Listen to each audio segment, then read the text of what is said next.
Welcome, students. You're officially in week 2. Today, we're going to be going over chapter 3 in our practice management for the veterinary team textbook, and we are addressing the veterinary team and front office procedures today. This is about a 22 slide PowerPoint, so it should take about an hour to get through the materials here. So getting into looking at team members, we are going to talk about the different team members that will be working cohesively together in the veterinary clinic today. Again, we're all working here together to achieve the main job of the clinic, which is taking care of animals, providing that medical care, providing good service. And we will be talking about our different job roles. Receptionists, assistants, doctors, technicians, all of the different job responsibilities that those different team members have, because everybody contributes in different ways.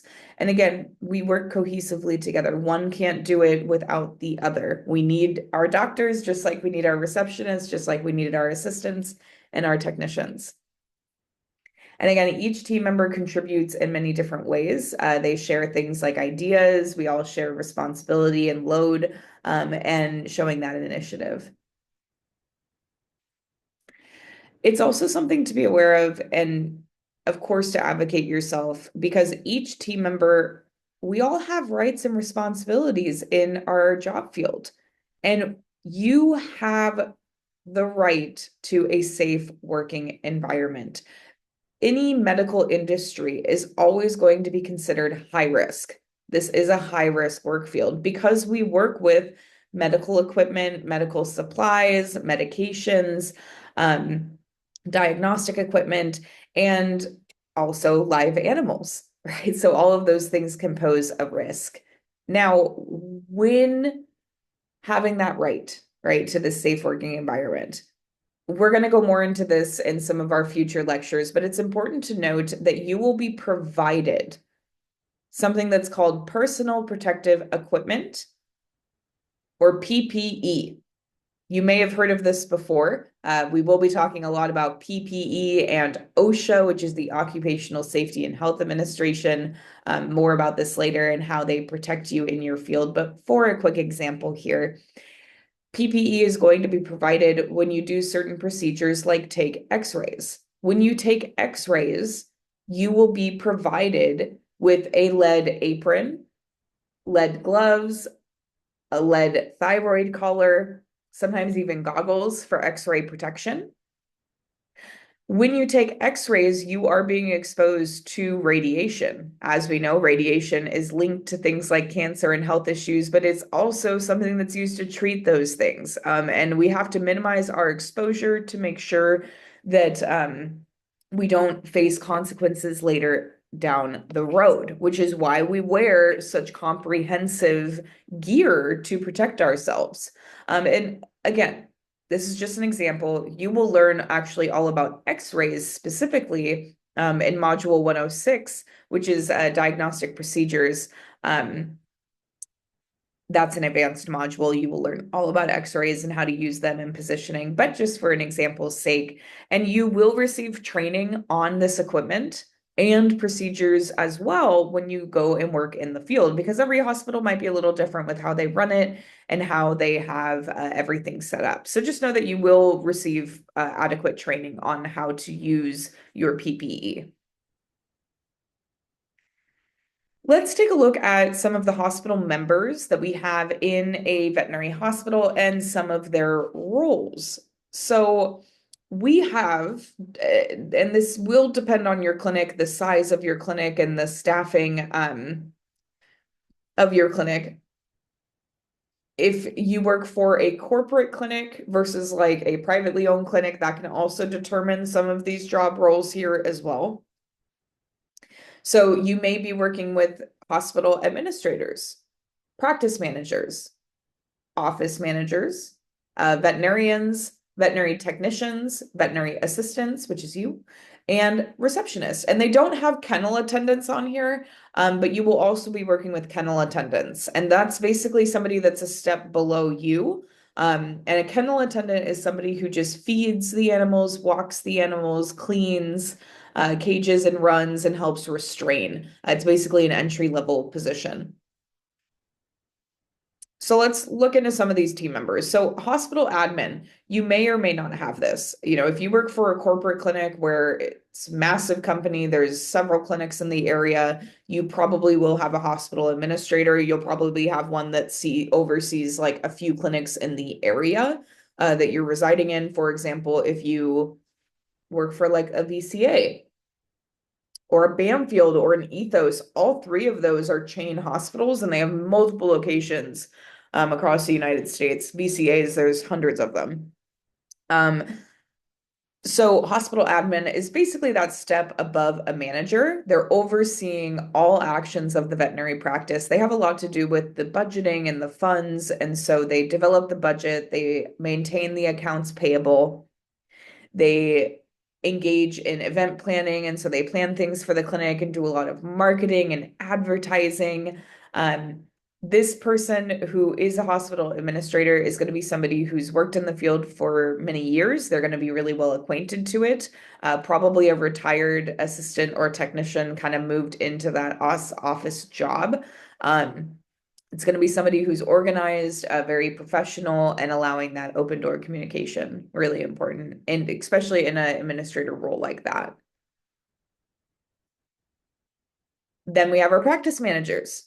So again, if you work for a privately owned clinic, you'll definitely have a practice manager. Might not have a hospital administrator, but definitely somebody to manage the practice or the clinic. And the practice manager is going to be doing a lot of training. They're going to be the ones interviewing and hiring and training new employees.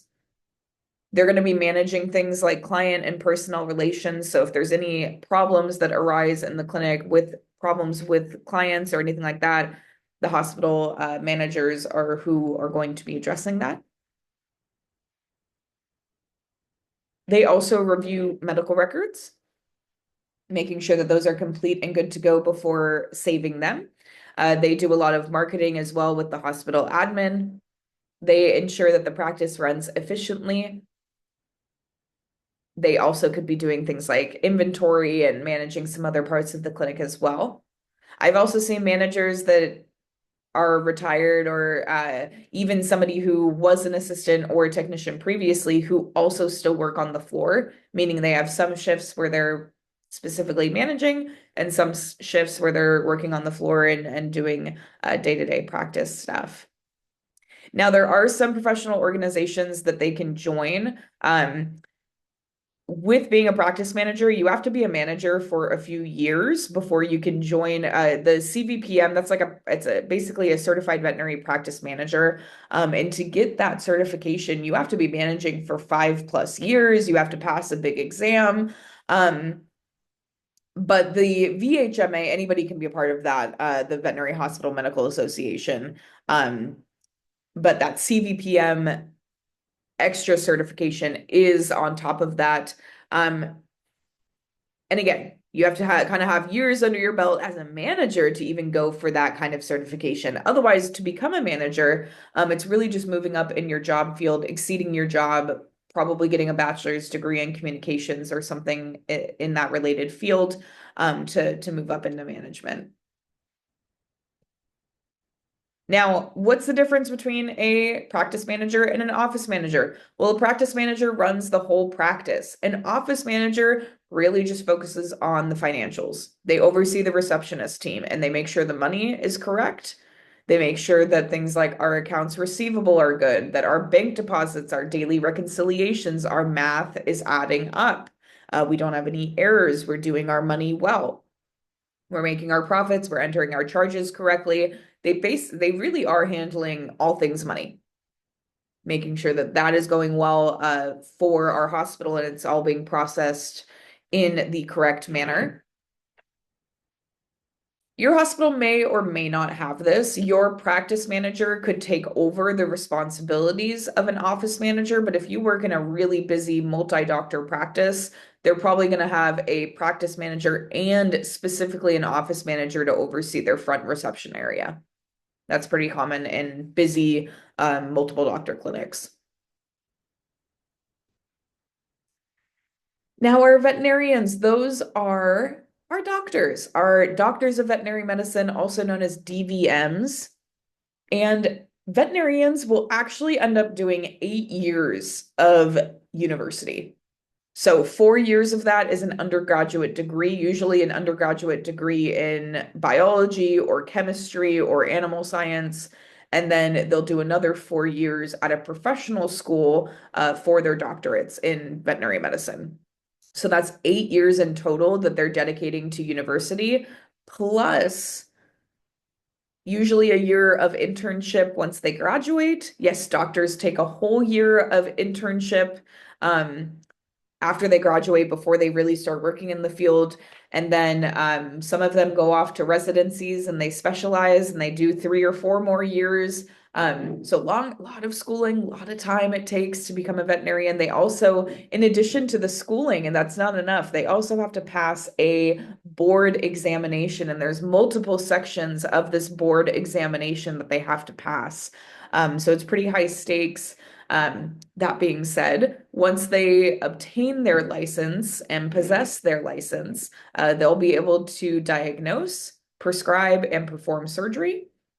Veterinarians do have to participate in continuing education in order to keep their license active. They have to do a certain amount of schooling and go to conferences and basically just keep up to date with the field. They have to do a certain amount of credits every single year to keep their license active, and so do technicians.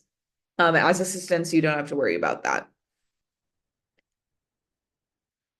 Now, with technicians, as I've stated before, technicians are kind of the equivalent of like a veterinary nurse. They go to school for 2 years and graduate and pass a board exam called the VTNE to then become a licensed veterinary technician. In the state of California, we call them registered veterinary technicians.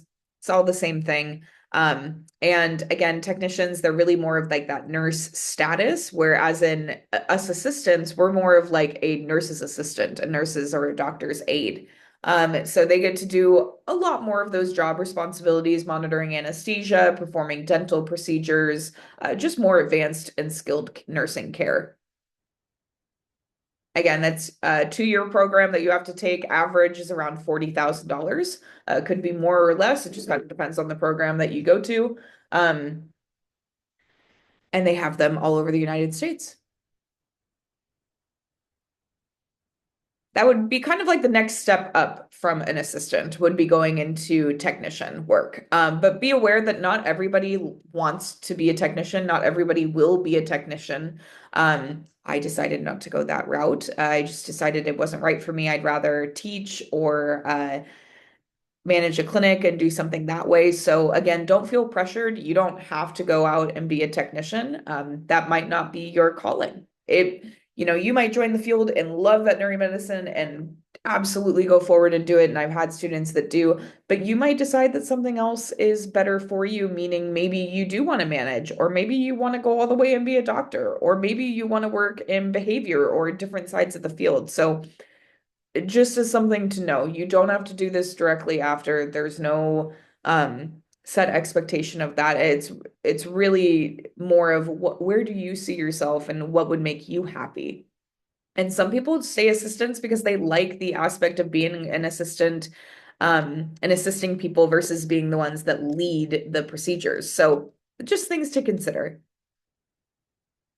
Now, a veterinary technologist, the only difference between a veterinary technician and a veterinary technologist is a veterinary technologist has completed a bachelor's degree as well as they're met the requirements to be a veterinary technician. So they just have a bachelor's degree on top of it, usually in animal science or veterinary technology or business, or it could really be in anything. It's just a veterinary technician with a bachelor's degree.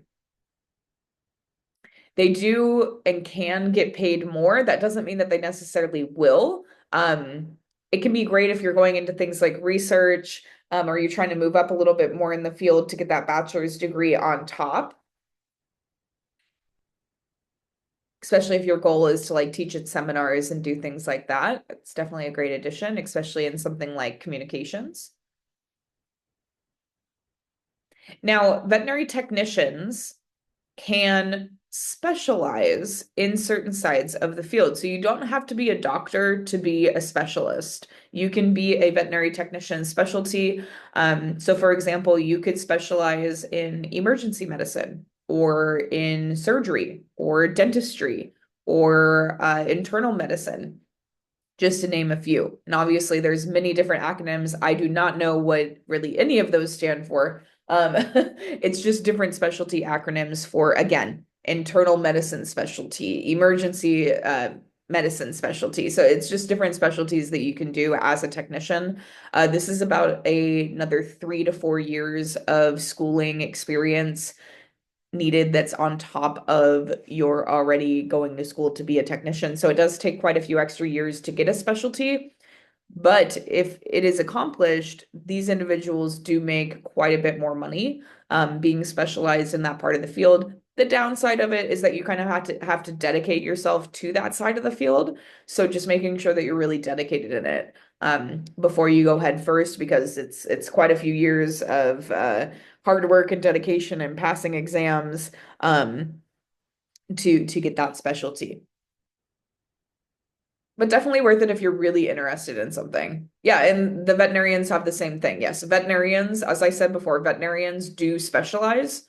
All doctors can have a field of specialty. And in the veterinary field, so can technicians. Now, assistants, that is all of you. You will be graduating this short 9-month program with a certified veterinary assistant diploma, and you will be able to get a job right in the field as an entry level right into being a veterinary assistant. You don't have to go through being a kennel tech or a receptionist and doing your due time. You went to school so you can bypass all of that. So once you're done with this program, you're going to be able to go out to any veterinary hospital of your choice and be able to work as an assistant. And you will be assisting the veterinarian and the technicians, hence assistant, assisting them with all of those procedures. So you're going to be doing things like restraint. You're going to be doing a lot of laboratory testing and diagnostics. You're going to be doing a lot of patient care and treatments, and also talking and dealing with clients and explaining things to the owners. Of course, there's many different aspects to your job, and something that I love about being a veterinary assistant, and that was the path that I took. That's the way that I went, is I did assisting first. Is it got me to get my feet wet, if you will. I was able to kind of get my feet wet and see, test the waters, see if I liked it enough to actually dedicate my whole life to the field. Um, and I'm glad that I did this rather than just jumping into a tech program. I'm glad that I did an assisting program so that I could see what it was like, to see if I wanted to do it enough. And help me make that decision of how I wanted to do the field and work in the field moving forward, what I saw for myself. So I think it's a great stepping stone. I think that some of you will become an assistant and love it so much and you'll stay and do it forever. Others will continue on with their education and move up or do different things, different sides of the field. And it really just depends on you and what you like. But I'm definitely really glad that I started out here. And all of you will be as well, especially when you get into the field and see the many different career opportunities that you can have.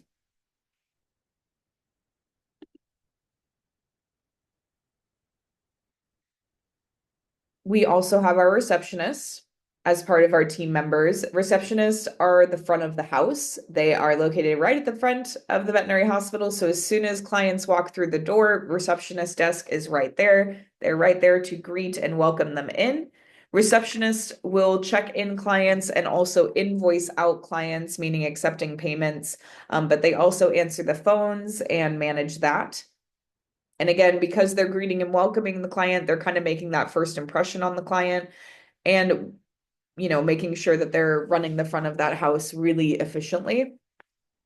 And be aware, receptionists, they're really special team members. And I don't mean to say that like, oh, the assistants aren't, but the receptionists are. That's not what I'm saying here. It is important to note that they're really special because they have a really difficult position within the practice. Okay, answering phones all day, it's not for the weak of heart. And I know that, I've been in the field for a long time, and I've heard a lot of people say a lot of sideways remarks with the receptionist, like, oh, they just spin around in their chair all day and twiddle their hair and they don't do a whole lot. I've even seen hospitals that tried to manage without them and have their assistants do receptionist duties, and that has its own myriad of problems. That being said, to put you kind of in the shoes of a veterinary receptionist for a moment, because I had to work receptionist for about 6 months while I was injured. And it really humbled me. It really helped me see kind of what they go through and why, again, why it takes such a special team member to do this kind of a job.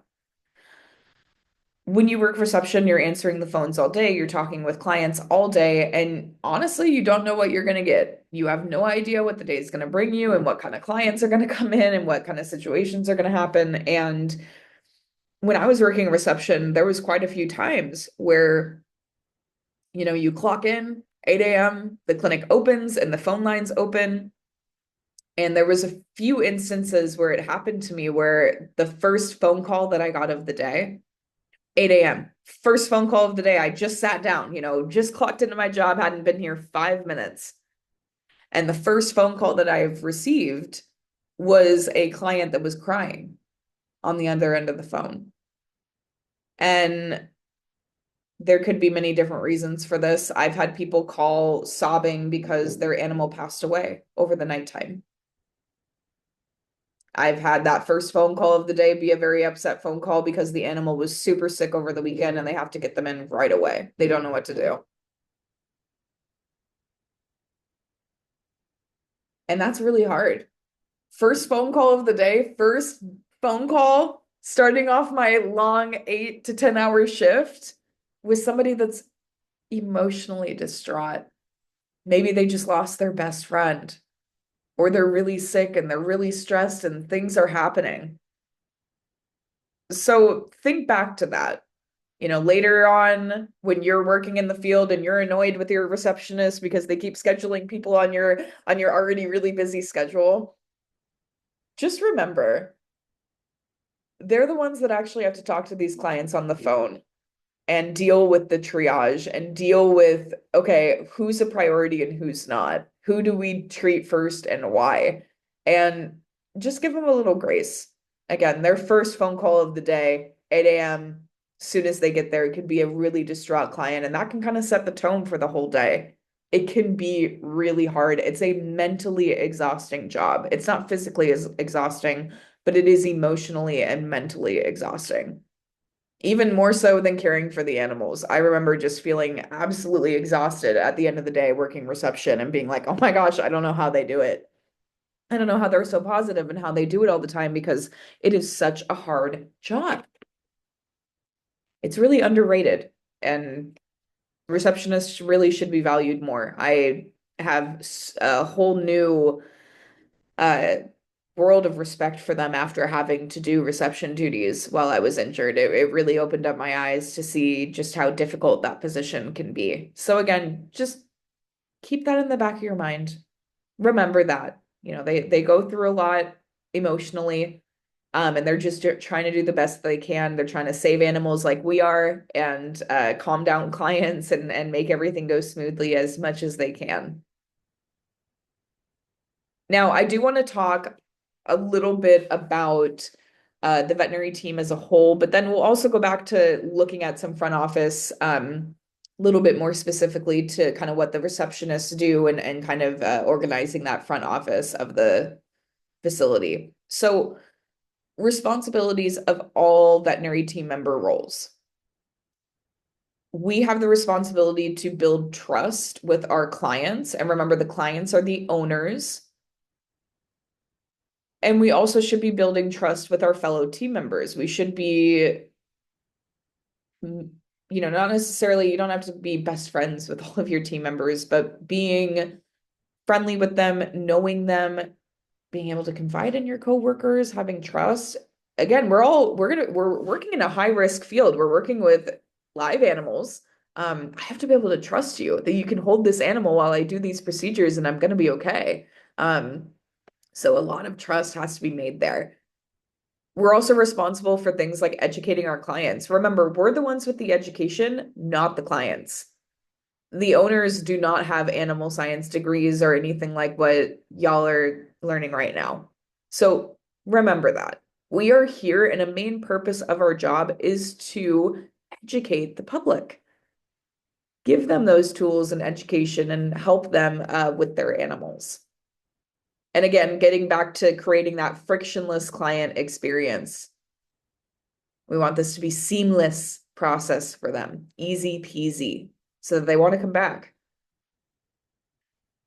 We are also responsible for patient care, so taking care of the animals and making sure that we're doing everything that we can to give them adequate and great care while they're in our hospital. Doing things like team leveraging, right? Using people for their skills and utilizing those skills leads to empowerment.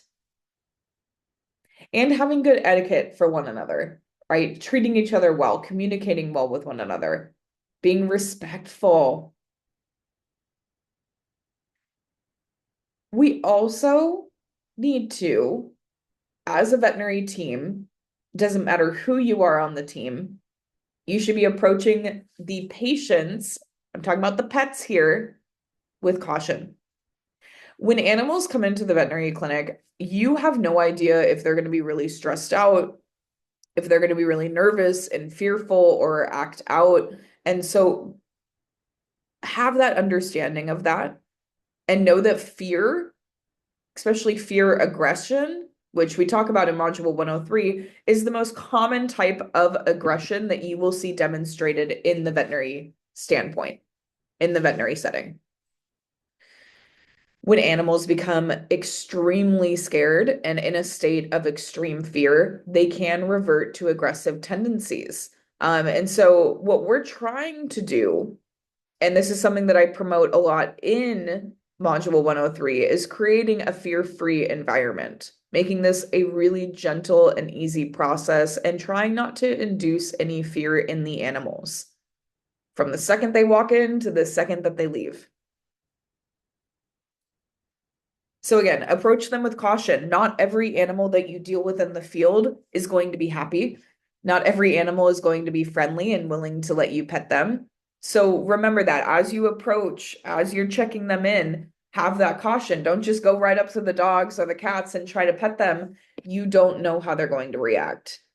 Approach with caution, give it some time, look at the body language, feel it out first, read the notes in the chart. Make sure that this dog or cat doesn't have a current caution warning on them. And that comes more with knowledge and learning that body language and just being more aware of these animals and how they're reacting. And just remember that extreme fear or fear aggression is common. So that scared dog, that doesn't mean it's a nice dog. That scared dog is more apt to bite you or cat or really any animal that you're working with for that matter.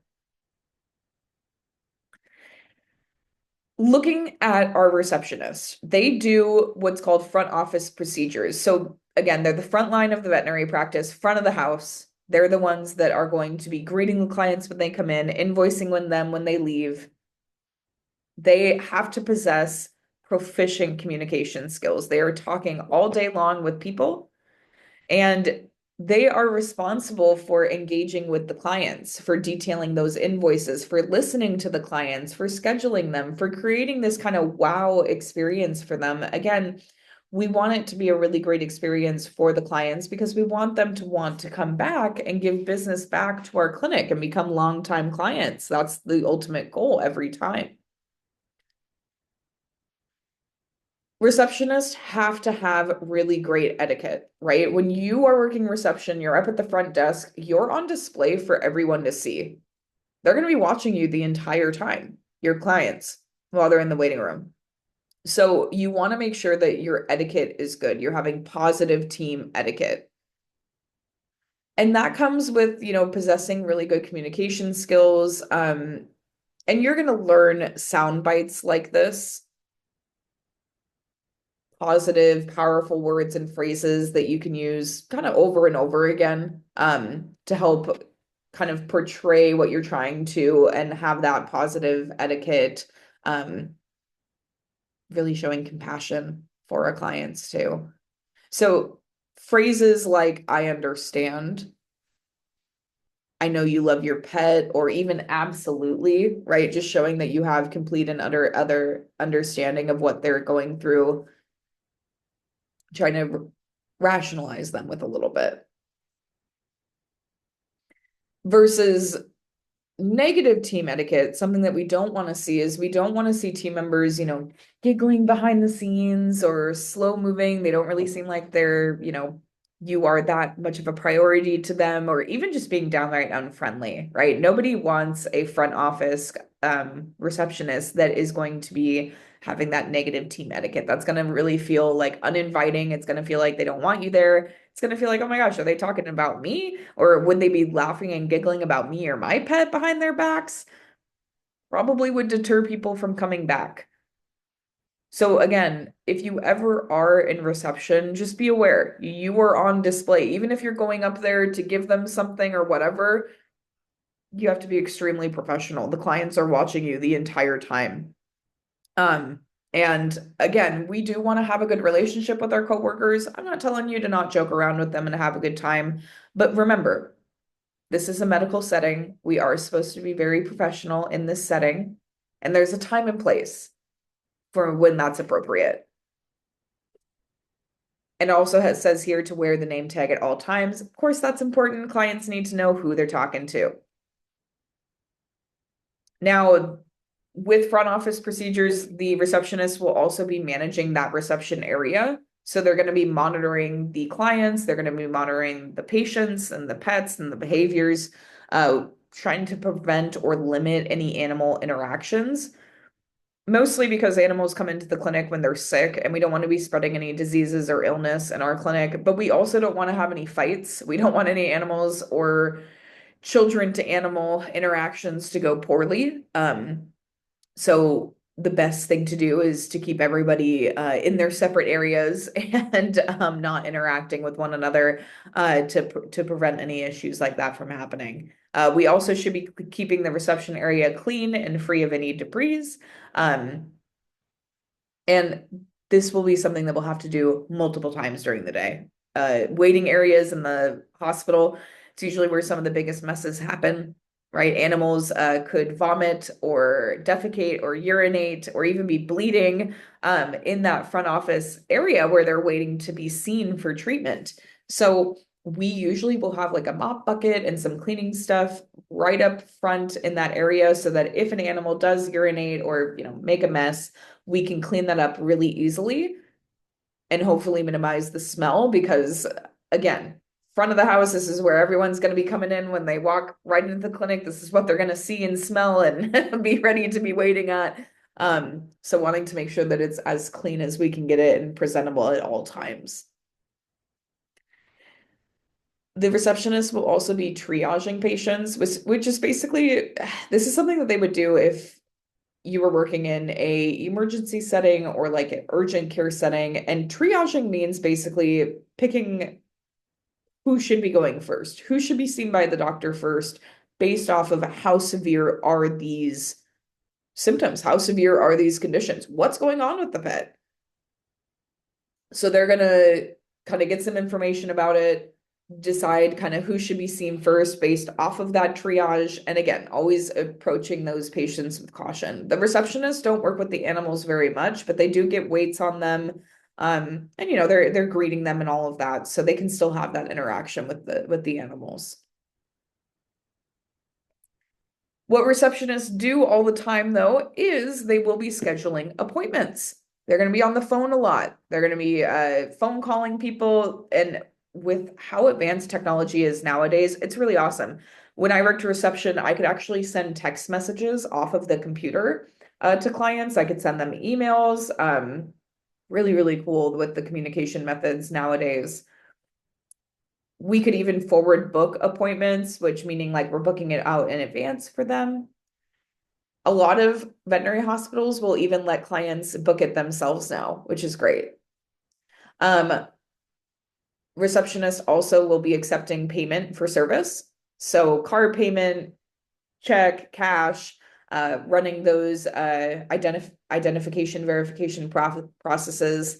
And then they'll also be going through what's called daily reconciliation. So they'll be going through their till, counting up all the money, doing all the counts, depositing, making sure they're keeping track of all of the credit card transactions and such, and making sure that all of their numbers add up, all of the clients were invoiced out for the day. And that'll be more of like a closing shift responsibility.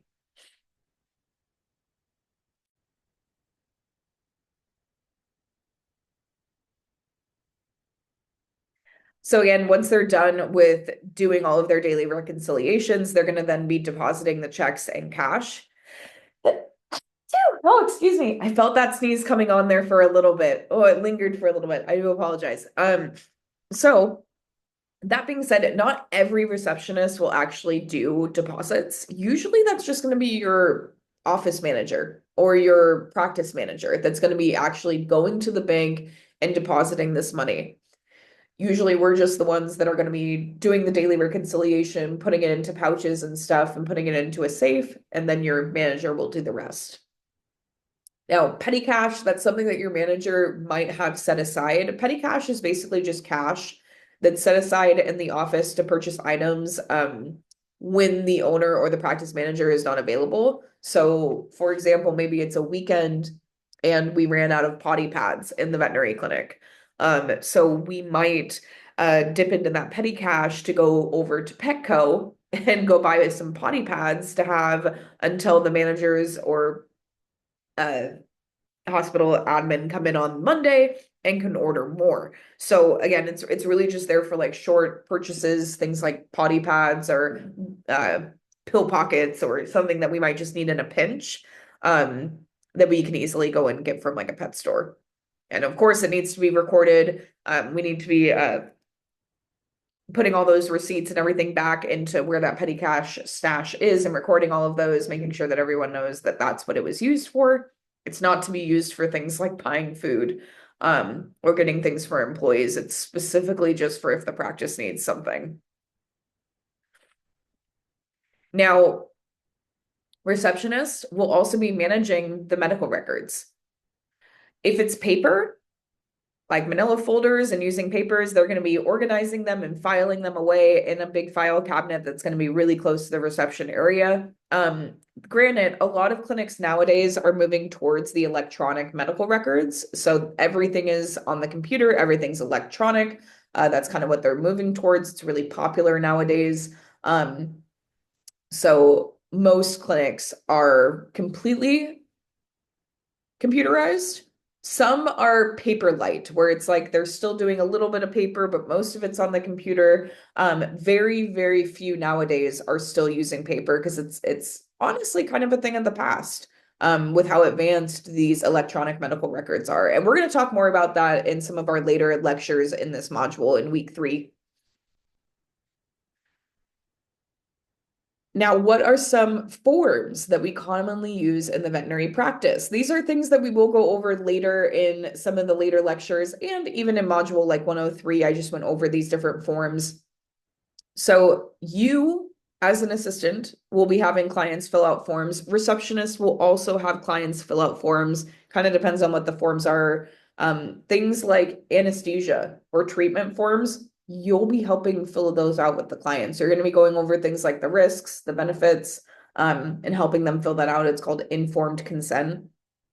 You'll also do this with euthanasia forms. You'll be talking an owner through that, making sure they understand the difference between private cremation, communal cremation, getting ashes back, or if they want paw prints or other keepsakes. So you will be going over some of these forms. Things like boarding forms and vaccination forms, receptionists will usually be doing those. Again, an informed consent means that you are walking the client through this consent. You're talking them through it. You're answering all of those questions. They're very informed when making those decisions versus just regular consent. We could just give them the form and have them fill it out, sure. But are they really going to be informed about it? Probably not. So We do like to walk them through the consent forms if we have the time and if we're able to, especially if it's things like anesthesia or euthanasia. We also use forms for patient history, master problem list on our client charts to kind of show different reasons why the pet's been in there before. Rabies certificates, even spay and neutering certificates can be recorded in the electronic medical software. So be aware, even though we have all these forms, we could do this if this was like a paper light clinic. Maybe they'll print out the forms and have the owners sign off on these forms, and then we'll just upload them into our system. If this is a completely digital clinic, they're probably going to use tablets or iPads, and then the clinic or the client will just sign it on those iPads, the tablets. It's pretty efficient. So kind of two different methods that we could do that. Some other forms that are commonly used are things like health certificates. If you are ever traveling, whether that's international travel or interstate, it doesn't matter. Flying, going by car, you will need travel certificates if you are crossing state borders with your pets. Um, Especially if you're flying with your animals, you absolutely need them. And this is something that it's a special exam that we'll do in a regular, like a general practice clinic. And then the doctor would issue a certificate of travel for that pet that's traveling, and we would need all the travel info to fill everything out for this. And sometimes there's additional blood testing and things that need to be done in order to travel to those certain countries or wherever they're going to. So that is something that we'll deal with quite often, health certificates. And an animal does have to be healthy in order to travel. That is really, really important. And then a medical release form, of course, we could be doing these as well if they're going to be dropping off their pet to have a medical procedure or something done. We're going to be going over that with the client, but also if they are referred to get a procedure done. Maybe we have to, maybe we can't do the specialty procedure. Maybe we have to refer them to a different clinic to do this procedure. If we're referring them to somewhere else to get this procedure or follow up or specialty care done, they'll have to release their records, meaning the owners have to sign off on a medical release form to release their pet's records to that new hospital or clinic. We can't just give the records. Animals are also protected by HIPAA and privacy laws, believe it or not.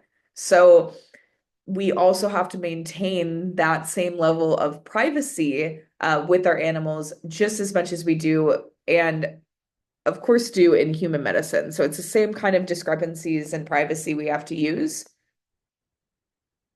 And of course, getting that consent. That's pretty standard with really any procedure, any type of thing we do with these animals or pertaining to their records. Okay, last slide in the chapter for today. This is, again, kind of wrapping up on the receptionist role. So the receptionist role in creating exceptional finale in the frictionless client experience, FCE. So we talked about the frictionless client experience in our first lecture together in chapter 1, talking about how can we make this a great experience for them and have them want to come back and be forever clients at our clinic. So things like, of course, making sure that they're informed, letting them ask any questions, making sure that their medical records are correct, in reviewing those invoices with them, helping them get into their car, following up with them with phone calls, text messages, emails. All of those things are great ways to make sure that the client has a great experience, that they feel heard, that they feel welcome, that they want to come back, is by doing just little things like that. And we will be getting into more talking about, again, this whole entire module is all about front office procedures, client relations. So we'll talk a little bit more about what a veterinary assistant's role is in all of this. That'll be a little bit later this week and into next week. as we're getting through all of these PowerPoints together. But with that being said, we are at the end of the PowerPoint and I will be ending that recording.